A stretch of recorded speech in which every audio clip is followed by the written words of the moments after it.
my name is Evelyn. I qualified as an interior coordinator and interior planner during my university years, and after graduation I worked for a renovation company. I have an older brother, Tyler, who is 2 years older than me. After graduating from university, my brother went on to postgraduate studies and, in addition to teaching, is immersed in research as a scholar.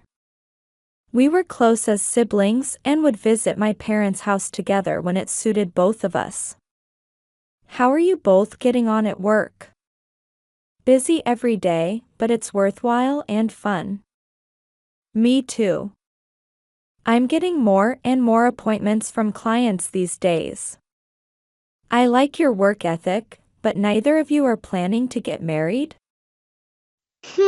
Not at the moment. Marriage. Well, in time. We both prioritize work in their lives, with romance and marriage a secondary concern. My parents seem to worry endlessly. When I was in my 30s, I got married first, and 2 years later, my brother also tied the knot. My parents must have been relieved. Yet, little did we know that both my brother and I would end up embroiled in an unbelievable ordeal together.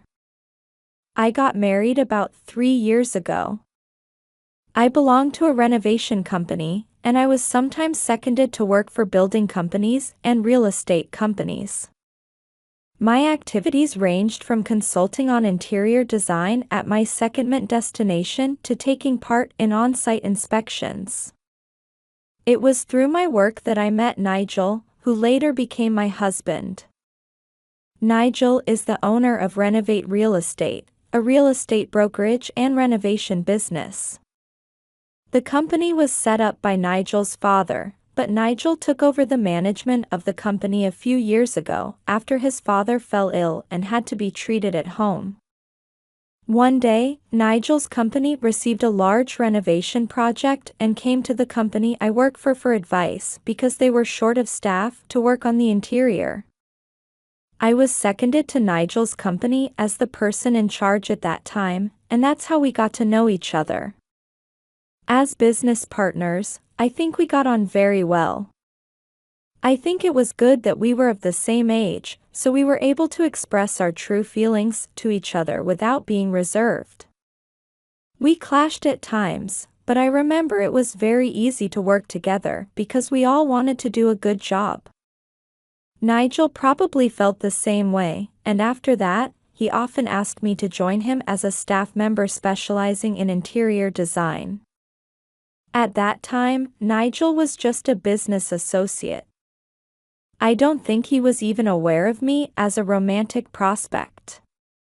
We became aware of each other when Nigel's mother came to check on him at work and said, "You two are a perfect match.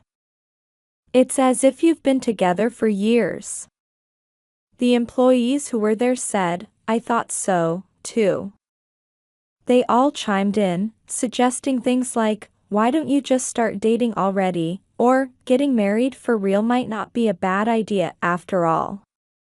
After that, I became strangely conscious of him, for example when our eyes suddenly met, even though we were in a work meeting. One day, Nigel's mother asked me to make time to talk to her. "Evelyn, are you willing to marry Nigel?" Marriage, is it? No, I don't. First of all, Nigel and I don't have that kind of relationship. But it seems that Nigel wants to marry Evelyn. I've never heard that before. Is that so? But Nigel said so. If that's the case, shouldn't Nigel tell me that directly? In the first place. But Nigel is a little timid about marriage.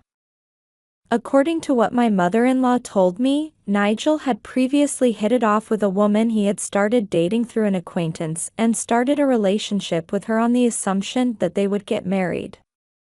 His relationship with the woman was going well, and when he had already greeted both families and was looking for a wedding venue, he was suddenly told by her that he wanted to call off the marriage.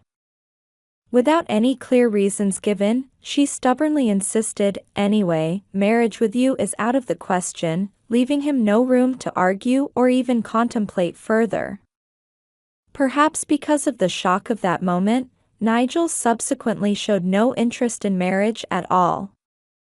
When I think back to Nigel, who is passionate about his work and always behaves cheerfully, I feel kind of sorry for him.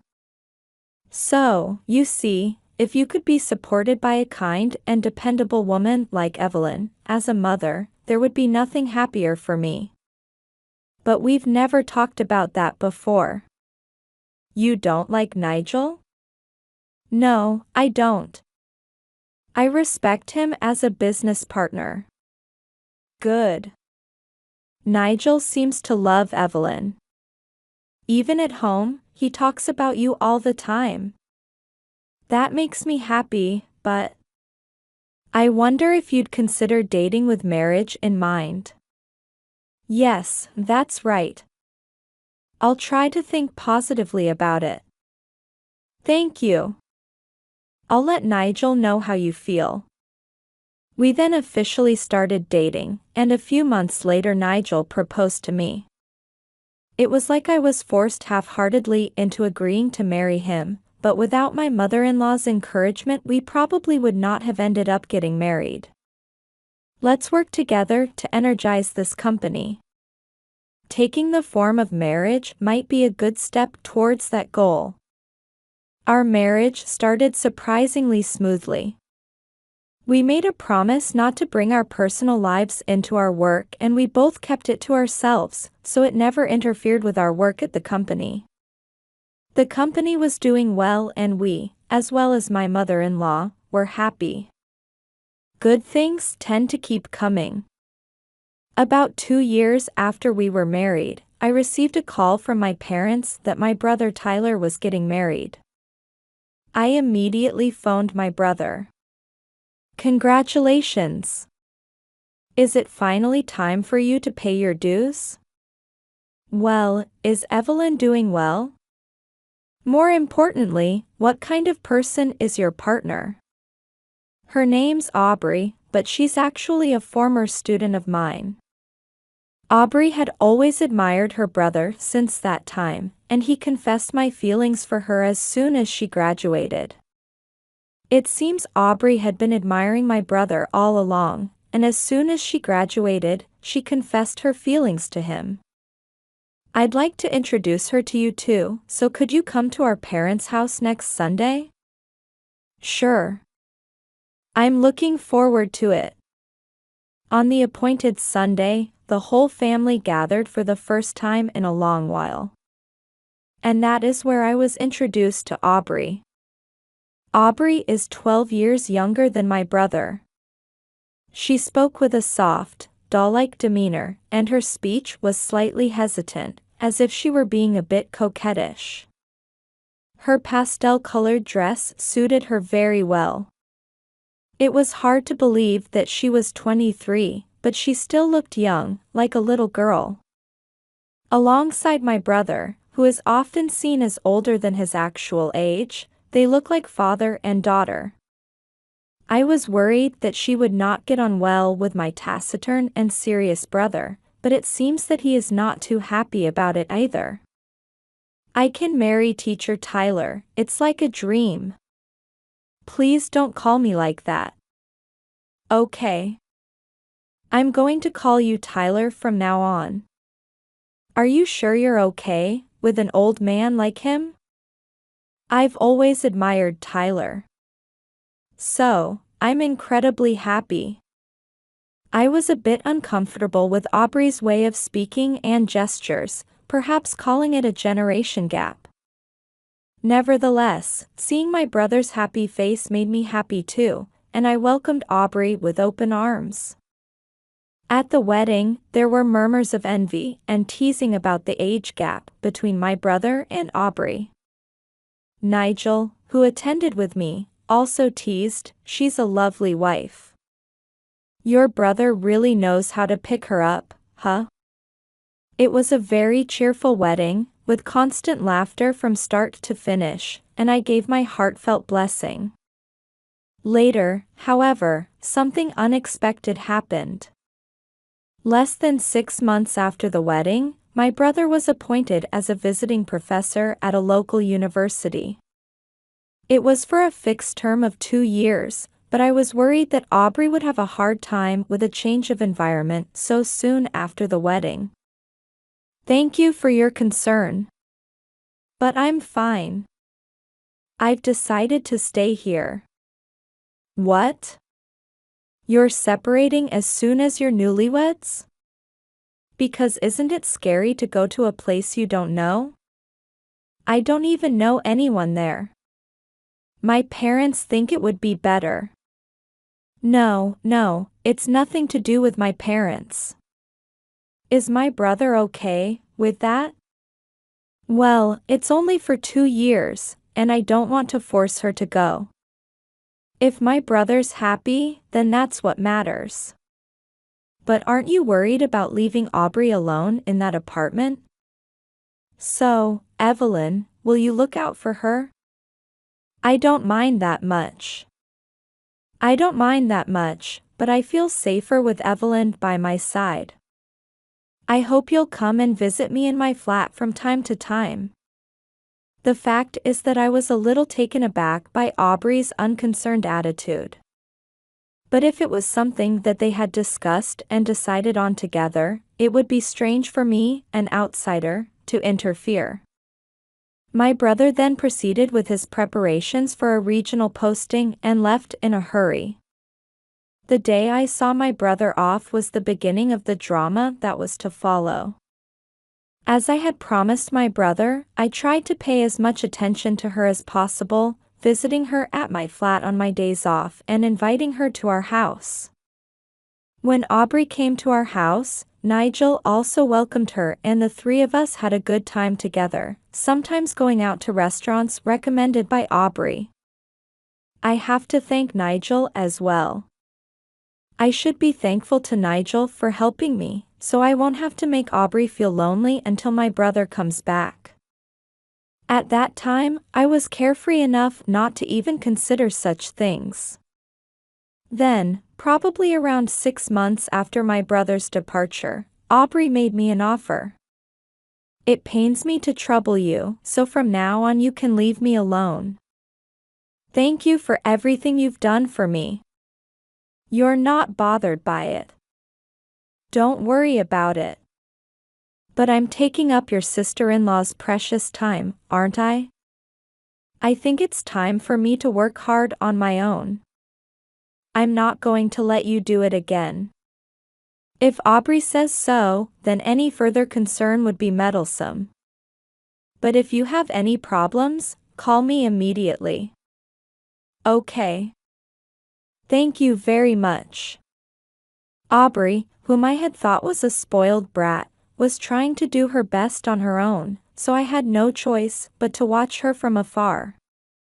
Aubrey sometimes worked part-time, met with friends, and seemed to be enjoying her time in her own way. Sometime later, however, an unbelievable revelation was made.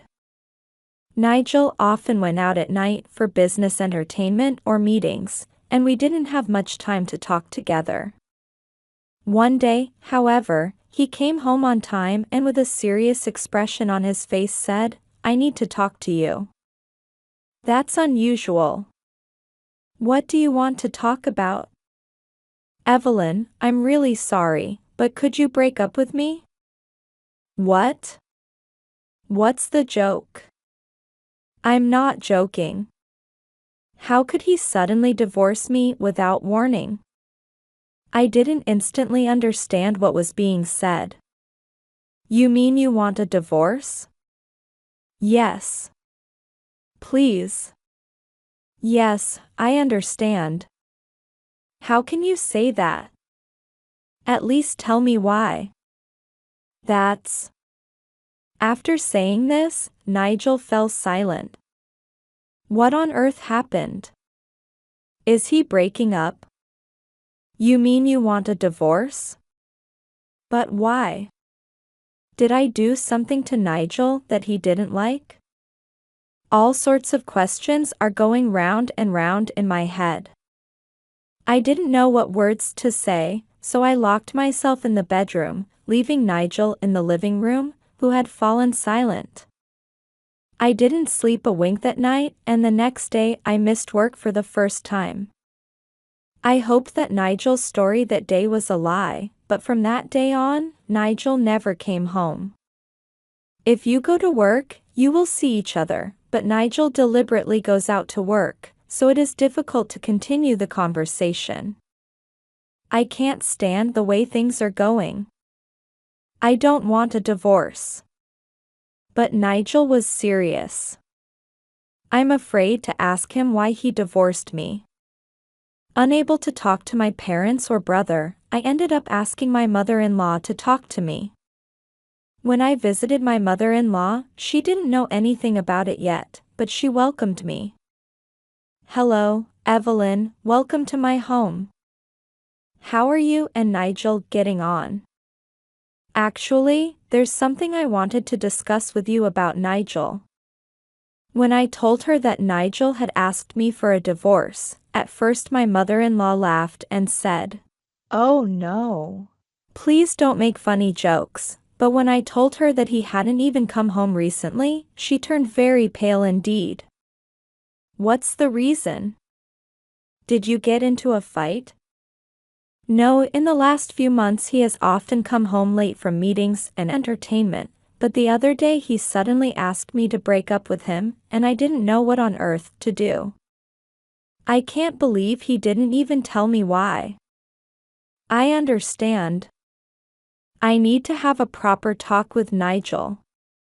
My mother-in-law then contacted Nigel, and we decided to discuss it at my mother-in-law's house on the next holiday.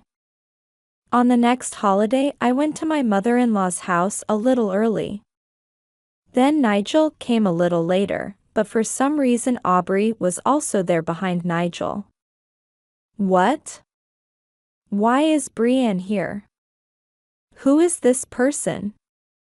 "Her name is Brienne and she is my brother's wife." "What? Why would someone like that?" "Nigel, what are you doing bringing in an outsider?" "No, she's not an outsider. In fact." Nigel's story was hard to believe. He told me that he and Aubrey had exchanged contact details without my knowledge and that they often met together. Aubrey said to me, "The three of us are always together, but wouldn't it be nice if we went out together sometimes without telling Evelyn?" Aubrey asked him to go out with her, and he agreed.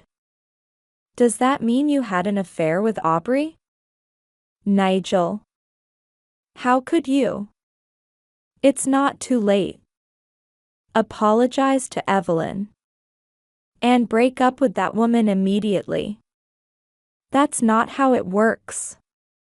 I feel bad for Evelyn, but I like Aubrey more now, is that what you're saying?" "Nigel, you should just come clean already. Say it's because Aubrey is pregnant." "What? What child?" "Aubrey, are you pregnant?" "Actually, yes. Nigel, he's going to be a father. That's why he wants you to leave him." "That's why. I'll take care of the formalities, alimony and so on, so just keep that in mind." Leaving me and my mother-in-law stunned, Nigel and Aubrey quickly left. Those of us who were left behind were speechless for a while. How much time has passed since then? My mother-in-law said in a weak voice, "I'm sorry." I didn't know how to reply. And after that, I was told a shocking truth by my mother-in-law.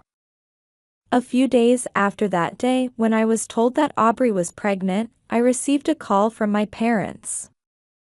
Of course, it was about Aubrey's infidelity and probably about my brother's divorce. Is another chaotic situation like that waiting for us? No, it might even surpass the chaos of that day. With a heavy heart, I visited my parents' home. There I found my parents, Nigel and Aubrey, who were involved in the case, and my brother Tyler, who had suddenly returned from his post.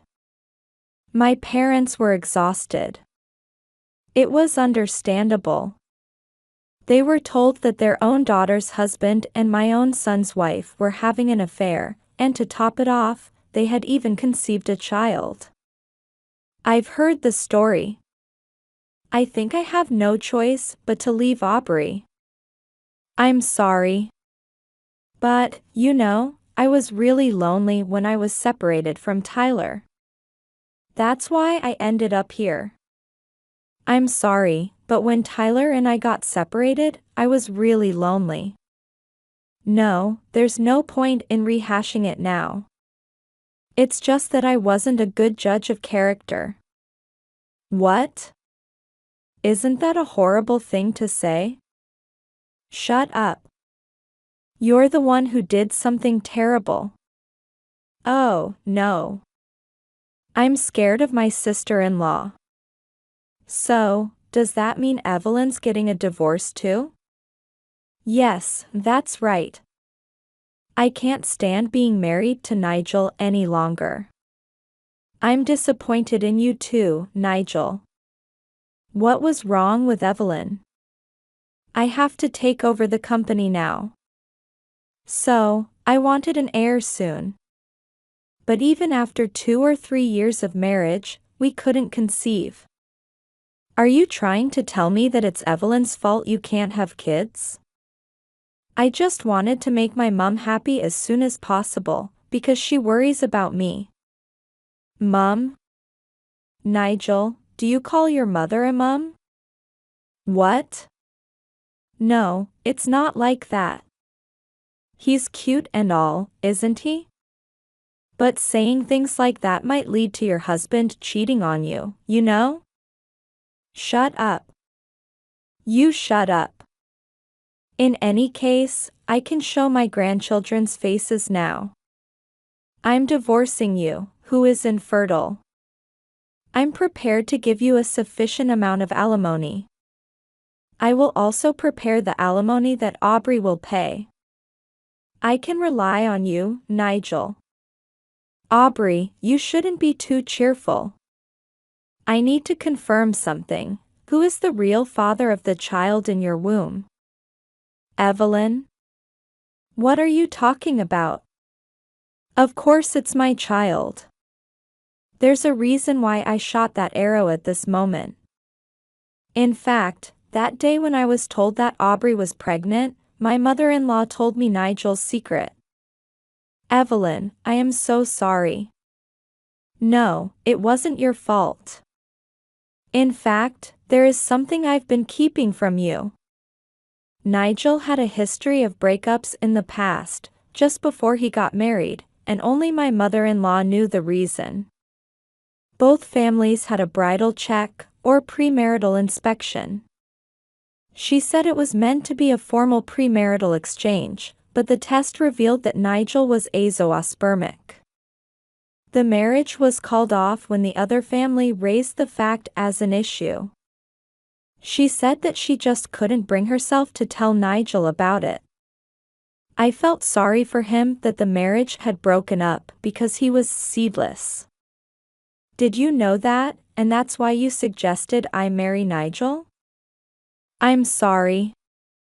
I thought that if you were such a good woman, you would forgive me if you ever found out the truth.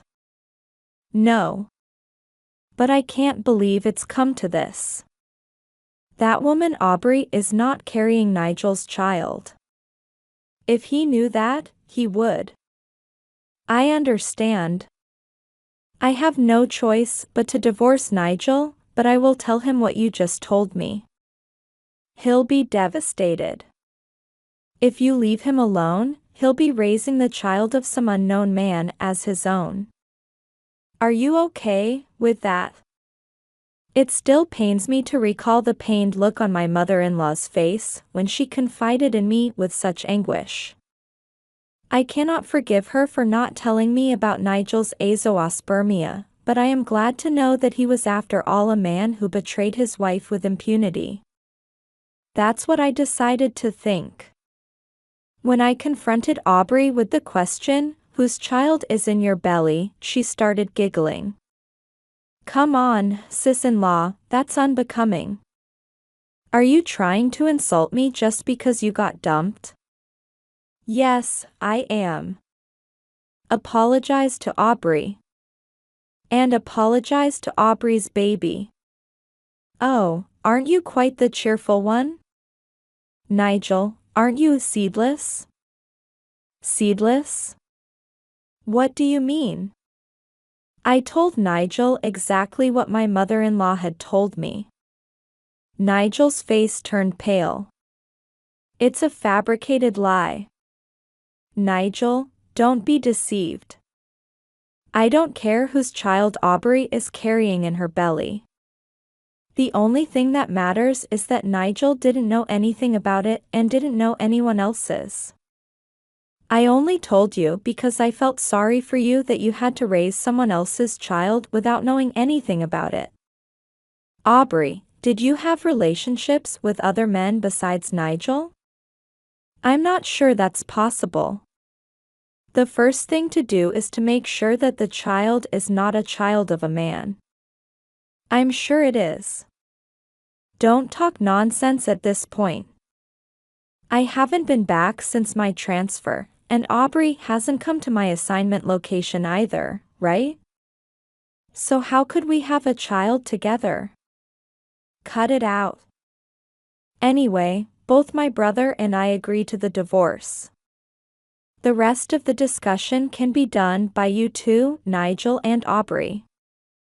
However, you must leave this house now. Nigel stands up in a daze and heads for the front door. Aubrey, who had discovered his misdeed, went after him, but Nigel shook off Aubrey's hand and walked away. What do you think those two will do now? I don't care. I'm not interested in what happens to them. I'm not interested in what happens to them, but I do want to make sure that the alimony is settled. Nevertheless, both siblings ended up in lousy marriages.